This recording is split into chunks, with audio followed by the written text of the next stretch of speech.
Hey, everybody, and welcome back for another deep dive here on Navigating Data, the Apollon podcast.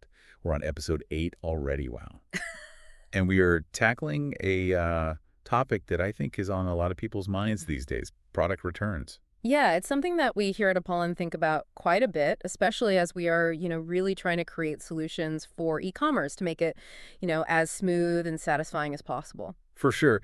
And, we like to get into the nitty gritty here, so let's dive right in. Our own research has shown that in 2022, almost 25% of packages ended Wow. up back with the seller. Yeah, almost 1 in 4 packages being returned. That's a really significant number, and it represents, just a mountain of goods, right? And we're talking Yeah. about more than just like a minor inconvenience here. Right. And I think most people get that returns cost businesses money, but I'm not sure everyone realizes just how big of a deal this is. It's a hit from multiple angles, right? Hmm. I mean, first of all, you've got the obvious cost of return shipping, the processing, checking, getting that item back into the warehouse, restocking it. But then you have all the hidden costs, right? The returned item often can't be sold as new. Maybe it's been tried on, maybe the packaging's damaged, maybe it's just been sitting in a warehouse for a while now.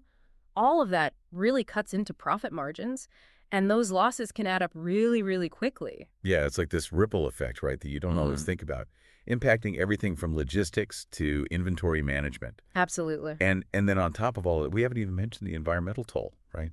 All that extra shipping and handling. It's a sustainability issue, right? Yeah, That we can't ignore, especially at a time when, consumers are more environmentally conscious than ever. for sure. Okay, so we've established that returns are costly and not great for the planet. But isn't a certain level of returns just kind of the nature of online shopping these days? I mean, I know I'm guilty of this. Like, I order multiple sizes just in case something doesn't fit. Oh yeah, you're not alone at all. I think it's just a natural consequence of not being able to, physically interact with a product before you buy it, right? You can't touch the fabric. Try on a garment, see how that piece of furniture would actually look in your living room. Yeah, you have to kind of trust the photos and descriptions and hope for the best. Exact. So much of the online shopping experience comes down to trust and I think a bit of guesswork, honestly, on the Sure. customer's part, Yeah. which is why generous return policies are so important, right? Especially with regulations like we have here in Germany, right? Hmm. Where distance selling regulations give consumers strong return rights. It makes returns just a part of doing business in this e-commerce landscape. For sure. But that doesn't mean businesses should just accept these massive return rates, right? Mm. There's got to be a way to minimize at least those avoidable returns. Absolutely. And this is where, we at Apollon believe that robust, well-structured product information can make a huge difference. Right. And that's where strategic product information management comes into play. It all starts with, clear, accurate, and comprehensive product information. Okay. And that's where a system like our OMN PI really shines, right? Mhm. Because it becomes that single source of truth for everything related to your products. Okay, let's unpack that a bit. Single source of truth.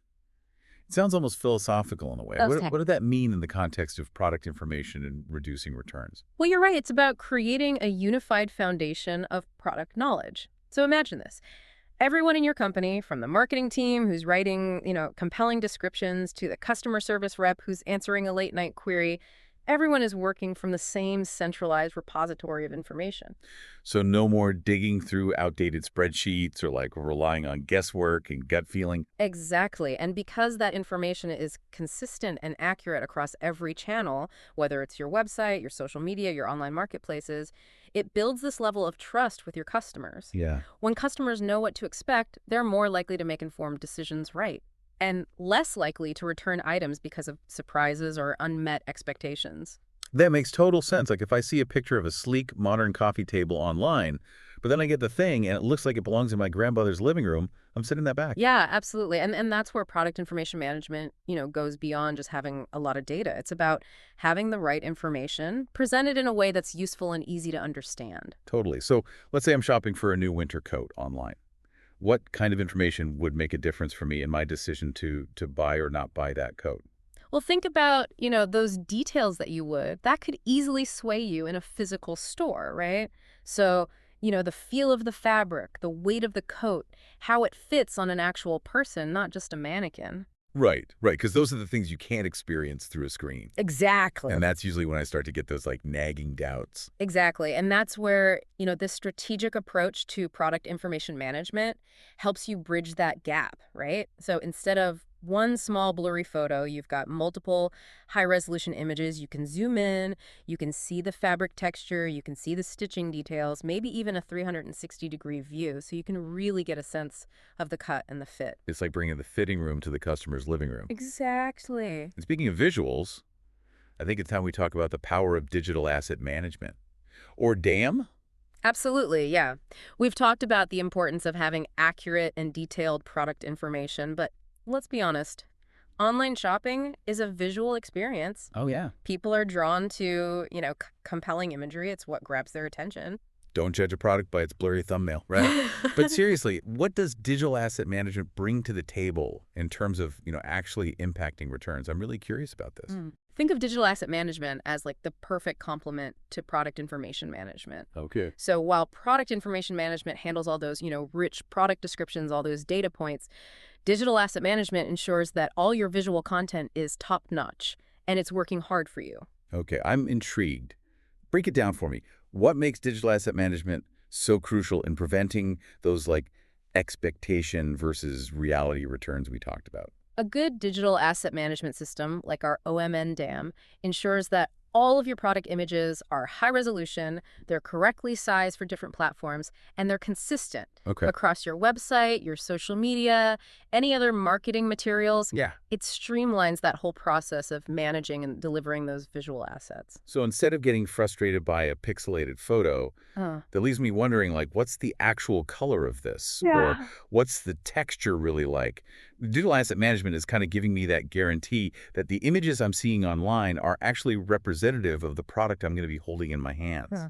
You got it. And that's a game changer in terms of minimizing returns because, we've all been there, right? You order something online, you get all excited, and then it looks totally different in person. It's so disappointing. It's like that online dating profile picture that hasn't been updated in a decade.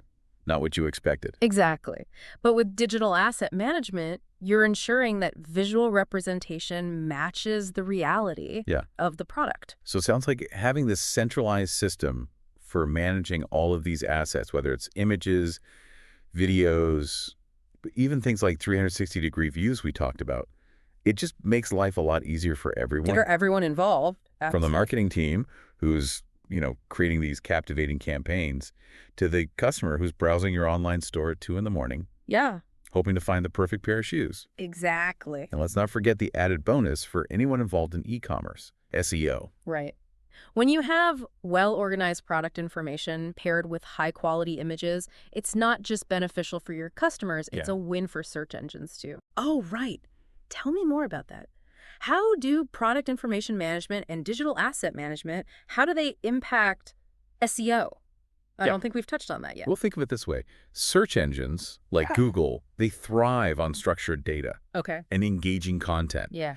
When you use a product information management system to create these really detailed, keyword-rich product descriptions, Right.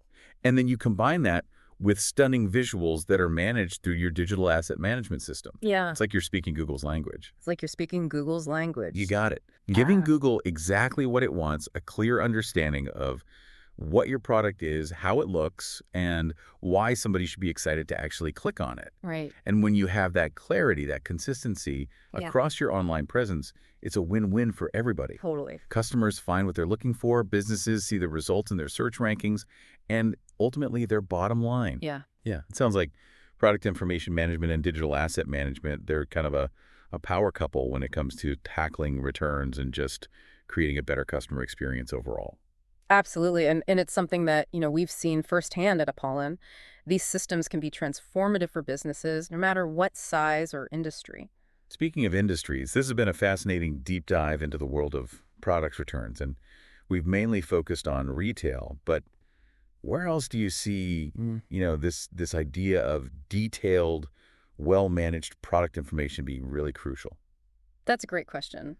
I think the key takeaway here is that it's about clarity, it's about accuracy, and it's about a seamless customer experience, and that applies to so many sectors. For sure, because whether you're selling clothes or furniture or even something like software, Right. people want to feel confident in what they're buying. They want to know exactly what they're getting, and they want that experience to be consistent, no matter where they're interacting with your brand. Think about it. Industries like manufacturing, healthcare, even finance, they all rely on accurate and easily accessible information. Yeah. Imagine trying to assemble some, complex piece of machinery, but you've got incomplete instructions. Right. Or trying to navigate a medical diagnosis without, clear explanations from your doctor. It really highlights how critical it is to manage and present information effectively no matter what you're selling. It's about empowering your audience Yeah. with the knowledge they need to make good decisions. I love that. Well said. So it sounds like this idea of detailed, well-managed product information, it's not just a nice to have anymore. It's really a must-have I couldn't agree more. in today's digital world. 100%. This has been an awesome conversation. I've learned so much. It's been a pleasure. For those of you who want to explore Apollon's product information management and digital asset management solutions further, we'll include a link in the show notes. And remember, we here at Apollon are always here to help you navigate the world of data and optimize your e-commerce journey. Exactly. We love helping businesses create exceptional customer experiences. Awesome. Well, thanks for joining us for another deep dive here on Navigating Data, the Apollon podcast. We'll catch you next time.